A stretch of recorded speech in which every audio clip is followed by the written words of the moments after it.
Good day, welcome to Great White Retro. I'm Gord Fessick, this is Daryl Krans. How's it going, eh?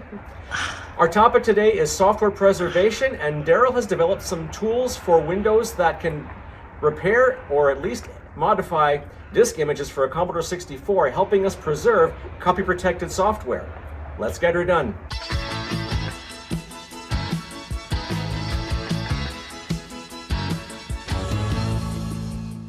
I became fascinated with copy protection when I was 6 or 7, when we got our first game that we weren't able to copy for our friends. And I was just so fascinated by how they were able to put something on the disc that couldn't be taken back off.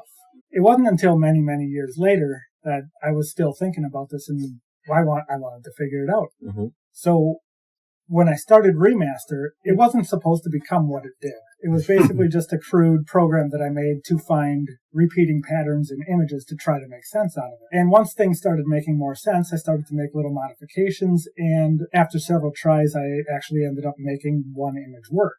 Mm-hmm. And I thought, well, if I can do that with this image, then I can try another one. This was the game that we definitely could not copy at all. Right. And the game's Winter Edition, as it says. I could make a copy of it with 8K of RAM installed in my hard drive or in my disk drive. Maverick needed a RAM upgrade for the floppy drive to be able to do that. But then after I made a copy of it, I tried to make a copy of the copy to see if I could, and I couldn't do it. Because the copy was imperfect. If this disk ever failed, I would never be able to preserve it. So that was another goal of ReMaster, was to be able to preserve original disks the way they are and be able to write them back in a working way. You were taking the images, you were making little edits to them to try to correct imperfections in the copy protection that was used, right? Yeah. So if a copy was imperfect, you could edit the copy, the image copy, and then be able to write it back out.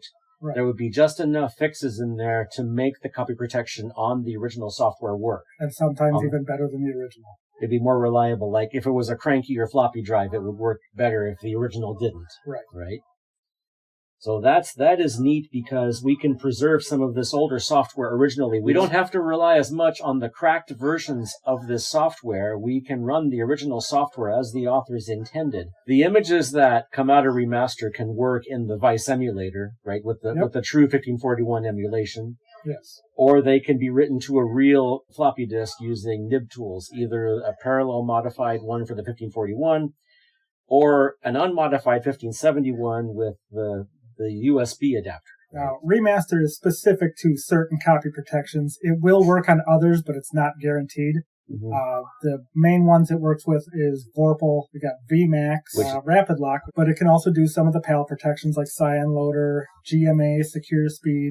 There's been this whole movement, Stop Killing Games, right? Yeah. Where a game was pulled by its producer, but that prompted a whole movement to try to get some legal action going in some countries. There were several parallel movements of this, and the fellow who does Freeman's Mind, I'll go look that up. He's the guy who was spearheading it.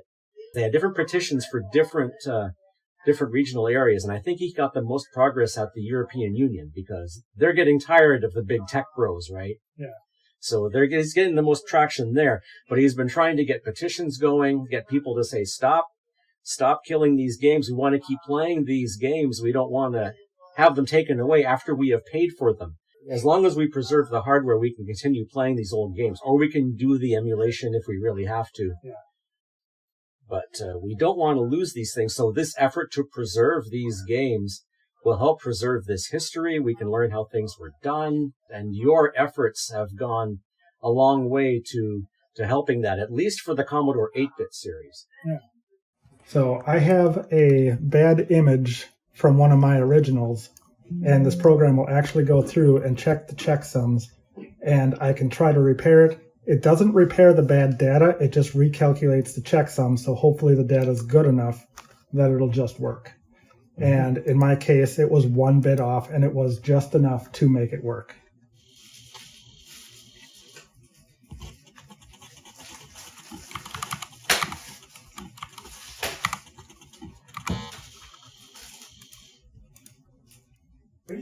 And it was the event that I'm loading now had an error on track 22, and it would just keep trying to load over and over. And now it works just fine now. And I haven't seen any corruption, so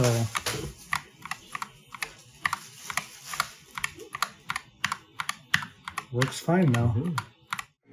Okay, let's do some testing here. We are using the NibTools graphical user interface by Daryl Krans, and we're using ReMaster by Daryl Krans. We're going to try to duplicate this original Jumpman floppy from the Tigerton lot.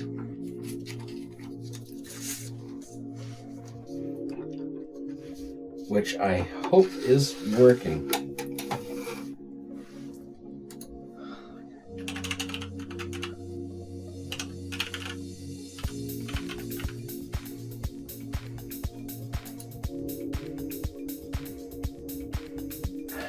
You've got to be kidding. Yeah, you're telling me. Because something is not checking for spaces in the path.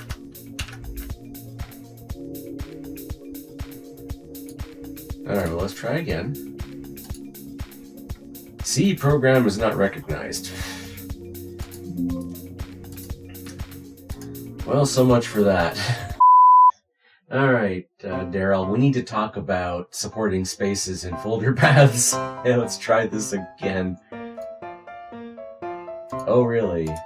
It's okay, this is why I want to make sure I can put things in program files. I have software restriction policy installed and enabled on my Windows 11 Pro install. Users, as in non-administrator users, are not allowed to run programs willy-nilly off the internet. I could right-click and pick Run as Administrator on here, but I want to be able to run this thing as a non-admin.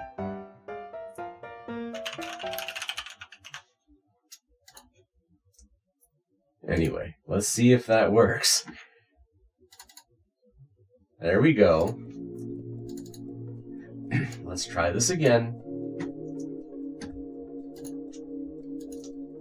Hey, can I pick my D64 folder, for instance? Alrighty, let's see. Run. Read disk. Thank you. That does not sound very healthy.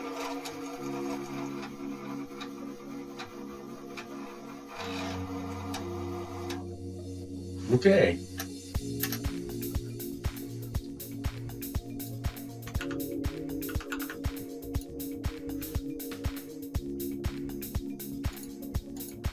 Okay, let's see if we can actually manipulate this image and save it.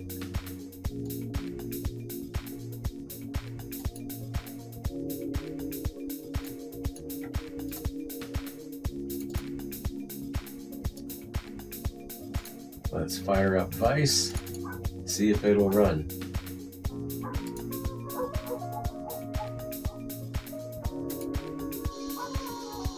File not found.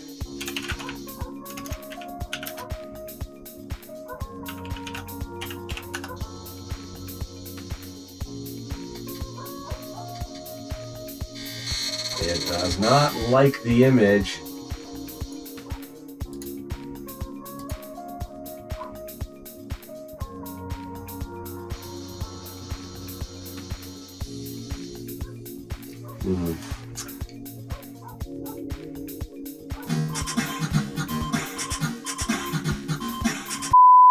Okay, let's look at a practical example. I've got 2 copies of the C64 Preservation Project, and we can try bringing up California Games, for instance. There is a version here that's a G64, but I'm having problems running it. We'll fire up Vice here, so you can see what I'm running into. Let's try firing up that image.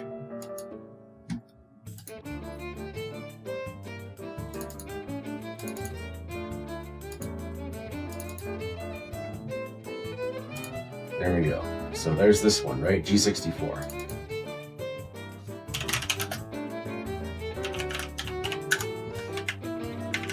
Seven, huh?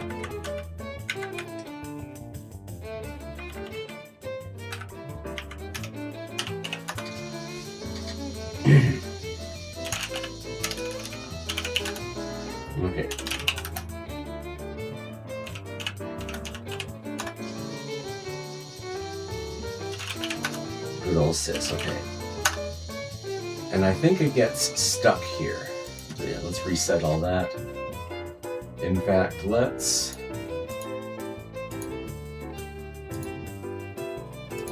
show a dialogue in case of a CPU jam. There was a patched version here, but that doesn't seem to behave any differently. In fact, the floppy drive just jams. Now let's fire up ReMaster here and bring in that image.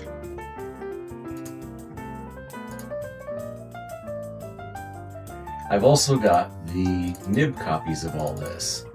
So there's California Games and California Games patched. So let's do both of these.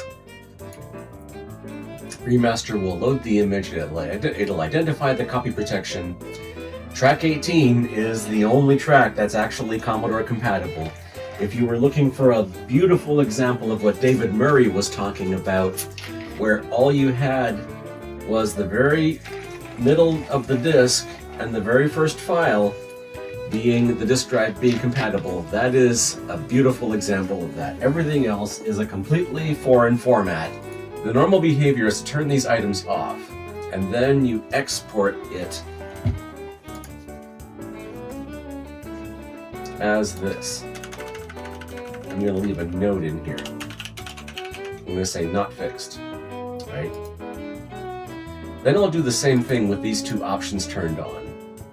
And what I'm hoping this will do is it'll correct any major problems. Then I'll re-export this.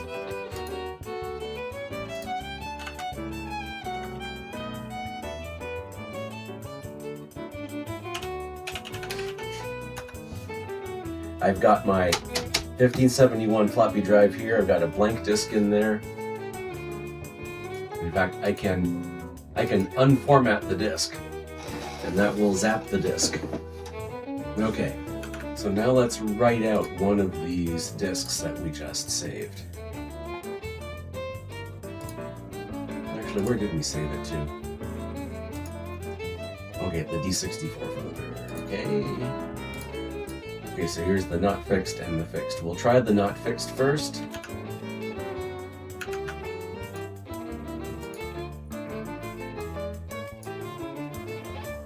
And we will try writing this out.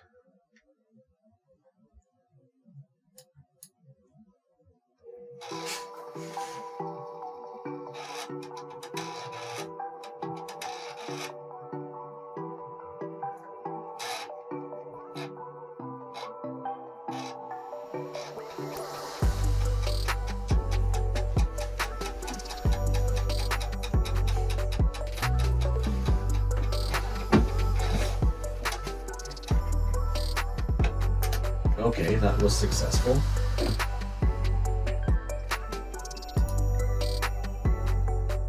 And just to be sure, I'm going to exit and restart it. Okay.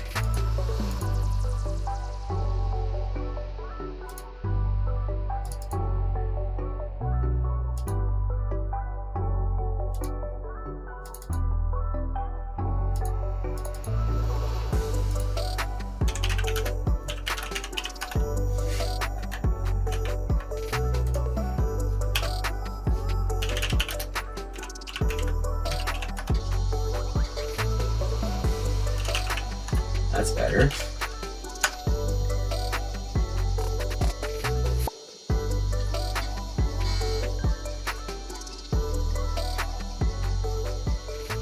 Now, what are we doing? We're working.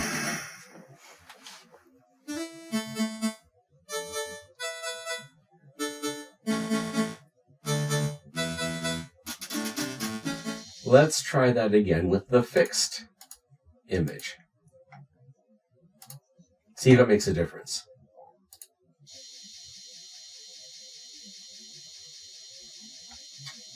Okay.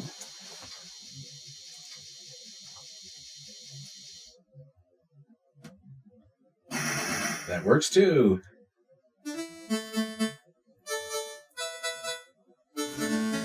Now, I do not know how to replicate what Daryl showed me in his office, but Suffice to say that we can now use stuff recovered from the C64 restoration project and fix things.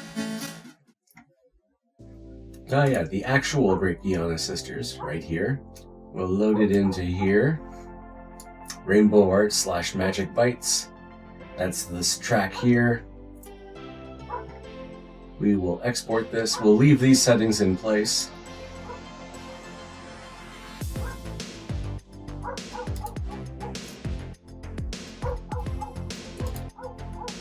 We can try writing out the new disk image.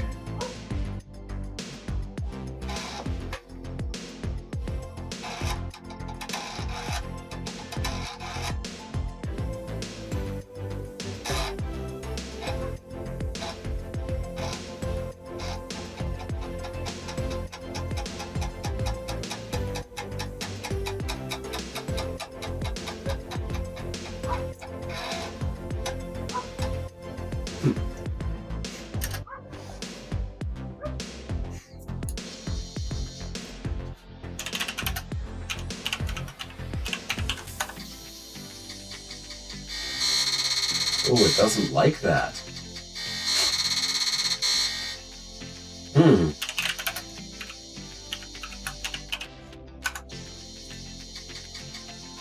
Uh-oh.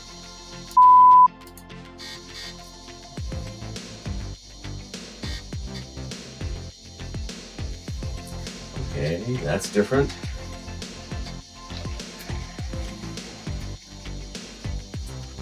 CPU jam. That can't be good. Let's make this a PAL machine. Be sure we got it right.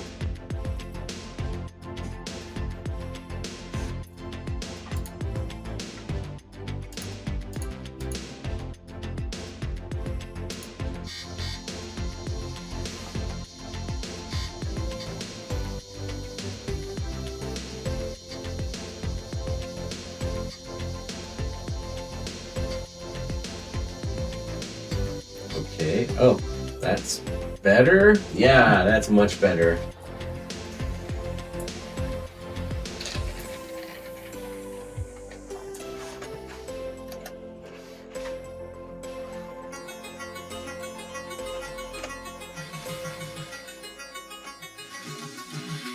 Probably going to get copyright striked for this.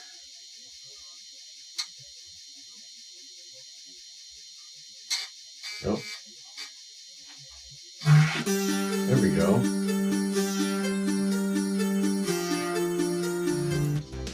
Just so I don't get a copyright strike for that.